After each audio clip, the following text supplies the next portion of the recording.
एक मुट्ठी इस खाद से आप अपने पौधे की ग्रोथ डबल कर सकते हैं। सभी फूलों फलों वाले पौधे में बहुत ज़्यादा फ्रूटिंग ले सकते हैं। आप इस खाद को अपने नींबू, मिर्च या जितने भी सब्जियों वाले पौधे हैं सभी पर इस्तेमाल कर सकते हैं। तुलसी जी को दे सकते हैं। एक एक करके मैं नाम बताती जाऊंगी कि किन किन पौधों पर आप इसे डाल सकते हैं। तुलसी जी का पौधा यदि घना नहीं होता है या अक्सर सूख जाता है तो इस खाद का इस्तेमाल ज़रूर कीजिए। यदि आपके यहाँ बारिश हो रही है या बारिश होने के बाद की मिट्टी है, दोनों ही सिचुएशन में आपको इस खाद का इस्तेमाल करना है।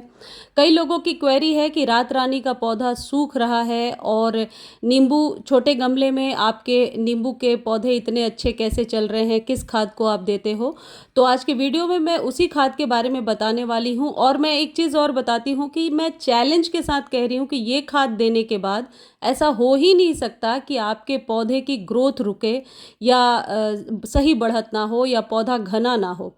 हर प्रकार के पौधे को आप ये दे सकते हैं खाद, चाहे वो कोई भी सब्जी वगैरह भी आपने लगा रखा है तो बुगनवेलिया है और हरसिंगार, रात रानी, इन पौधों को दे देने के बाद ये खाद पौधे रेडी हो जाएंगे अगली फ्लावरिंग के लिए। गुड़हल, गुलाब, सभी को, चमेली के किसी भी टाइप को आप ये दे सकते हैं। इस खाद को देने के बहुत सारे फ़ायदे हैं और ख़ासकर यदि बरसातों के बाद हम इसे यूज़ करते हैं, यदि मिट्टी बारिश में भीगने के बाद कुछ इस तरीके से अब ड्राई हो रही है और आप इस खाद को देते हैं तो निश्चित तौर पर पौधे बहुत ही स्वस्थ रहेंगे। यदि आपके नींबू वगैरह के पौधे से इस तरीके से नींबू गिर रहे हैं, इसका मतलब है कि पौधे में पोषक तत्वों की कमी है और ये अक्सर बरसात के बाद होता है। ये रात रानी है। कई लोगों की क्वेरी है, मैक्सिमम लोगों की, रात रानी का पौधा सूख रहा है या फिर गुड़हल में सारे खाद देने के बाद फ्लावरिंग नहीं हो रही है। ये मिर्च का पौधा है जिसमें कि अभी फ्रूटिंग नहीं हो रही है। अपराजिता में परसों तरसों खाद दिया था, अब एक आध फ्लावरिंग शुरू हो चुकी है। तो इस खाद को बनाने का तरीका भी बहुत ही आसान है। इसको बनाने के पहले मैं कुछ ज़रूरी बातें अब आपको बताती हूँ। यदि आपके पास इंडोर प्लांट है या कुछ ऐसे प्लांट्स हैं जैसे डिफिनबेकिया है, एरिका पाम है, पीस लिली है, जो ज़्यादातर हम शेड में रखते हैं और ये पौधे अब ख़राब हो रहे हैं बरसात में। पौधे बरसात में बारिश से ख़राब नहीं होते, एक्स्ट्रा मॉइस्चर के वजह से ख़राब होते हैं। जब पौधे में एक्स्ट्रा मॉइस्चर होता है यानी बहुत ज़्यादा नमी होती है तो जड़ों के पास आपने देखा होगा काले काले कीड़े से हो जाते हैं और वो आपके पौधे को ख़त्म करते हैं। तो उसका उपाय भी आपको करना पड़ेगा। इसलिए बरसात में पौधे की देखरेख ज़्यादा अच्छे तरीके से करनी होती है।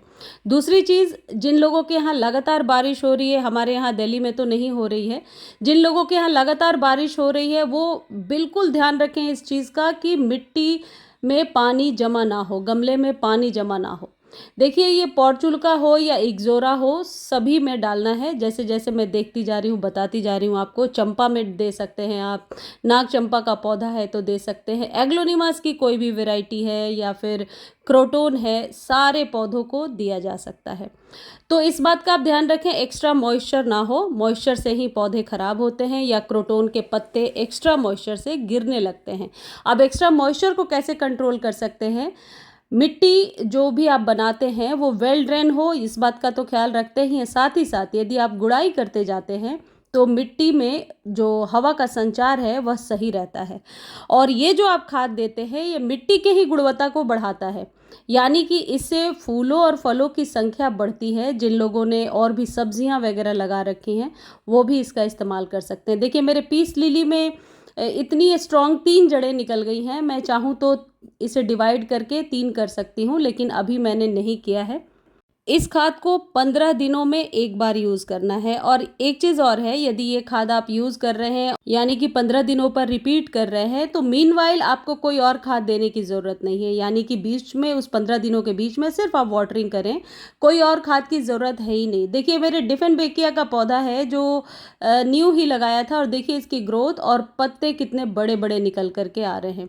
तो इस खाद को देने से एक तो जो आपके पत्ते होते हैं, पौधों के पत्ते, वो क्लोरोफिल की क्रिया को बहुत अच्छे से करते हैं और जिससे कि पौधों का रंग ज़्यादा हरा निकल करके आता है, पत्तियां लश ग्रीन निकल करके आती हैं। ये मेरे लकी बाम्बू का पौधा है जो मैंने मिट्टी में लगाया है और देखिए सारे बड़े बड़े पौधे हो रहे हैं। ये सिर्फ 15 से 20 दिनों की ग्रोथ है जो पौधे इतने स्वस्थ हो रहे हैं। अब आपको करना क्या है, आप 2 मुट्ठी गोबर की खाद ले लेंगे। 2 मुट्ठी कहने का मतलब है कि वो 10 से 15 ग्राम के करीब होगा, और वो 2 मुट्ठी आपके 3 कंटेनर के लिए जाएगा। तो उस हिसाब से आप कैलकुलेट कर लीजिए, और उसे आप रात भर पानी में भिगोएंगे। या तो आप ज़्यादा आपके पास प्लांट्स हैं तो 500 ग्राम के करीब ले लीजिए एक साथ, यदि एक बार आप फर्टिलाइज़ करना चाहते हैं अच्छे से, तो आप 500 ग्राम करीब लेकर के पानी का रिक्वायरमेंट देख लीजिए। यदि 500 ग्राम लिया है तो 5 लीटर पानी कम से कम आप डालेंगे, और उस 5 लीटर पानी को रात भर आप ऐसे ही रहने दीजिए। और इस खाद में क्या मिलाना है मैं वो भी आपको बताती हूँ। पहले आप इसके फ़ायदे देख लीजिए कि जो यदि चिकनी मिट्टी होती है, मान लीजिए आपने सॉइल मीडिया जब बनाया है तो उसमें बहुत ज़्यादा सैंड नहीं है, या बहुत ही नॉर्मल गार्डन सॉइल में आपने लगा दिया, तो ये मिट्टी की गुणवत्ता को बढ़ाता है। यही कारण है कि हम लोग ऐसे प्लास्टिक के बॉटल में या कैसे भी पौधे को लगाते हैं तो बहुत अच्छे से पौधा ग्रो होने लगता है, क्योंकि मिट्टी बहुत अच्छी रहती है। यदि सॉइल मीडिया सही है तो कंटेनर आप प्लास्टिक की लें या सीमेंट की लें या मिट्टी की लें, आपका पौधा अच्छे से ग्रो करेगा ही। ये जो खाद का प्रयोग बहुत ही प्राचीन ज़माने से चला आ रहा है, और इस खाद को देने के बाद मुझे नहीं लगता किसी और खाद की ज़रूरत पड़ती है पौधों को। ऑप्शनल है यदि आप देना चाहते हैं। अब आपको मिलाना क्या है इसमें? इसमें आपको मिलाना है 1 चम्मच एप्सम सॉल्ट। यदि 2 मुट्ठी मैंने लिया है तो इसमें 1 चम्मच एप्सम सॉल्ट मैं मिलाऊंगी। यदि आप 5 मुट्ठी लेते हैं तो उस हिसाब से कैलकुलेट कर लीजिए। अब एप्सम सॉल्ट क्या है ये जानना ज़रूरी है। एप्सम सॉल्ट में मौजूद मैग्नीशियम पौधे को हरा भरा करता है। दरअसल मैग्नीशियम पौधों के क्लोरोफिल के निर्माण में उपयोगी होता है, जो कि पौधों के पत्ती के रंग को, यानी लीफ का जो कलर है वो निर्धारित करता है, जिससे पौधे के पत्ते चमकदार और रसीले दिखाई देते हैं।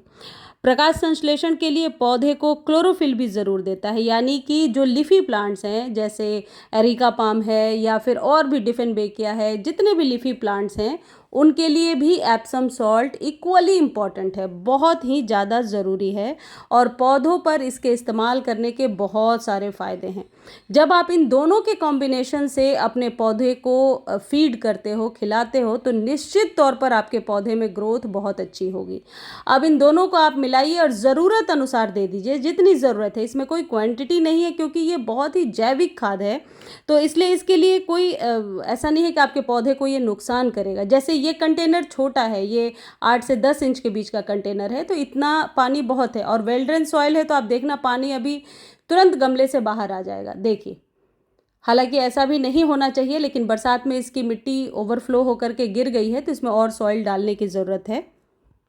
इसको मैं क्यों रेकमेंड कर रही हूँ एप्सम सॉल्ट अभी देने के लिए, क्योंकि बरसात में लगातार पानी देने से मिट्टी जो है उसकी पीएच बढ़ जाती है। जब आप एप्सम सॉल्ट डाल देते हैं तो पीएच मेंटेन हो जाता है, बैलेंस हो जाता है।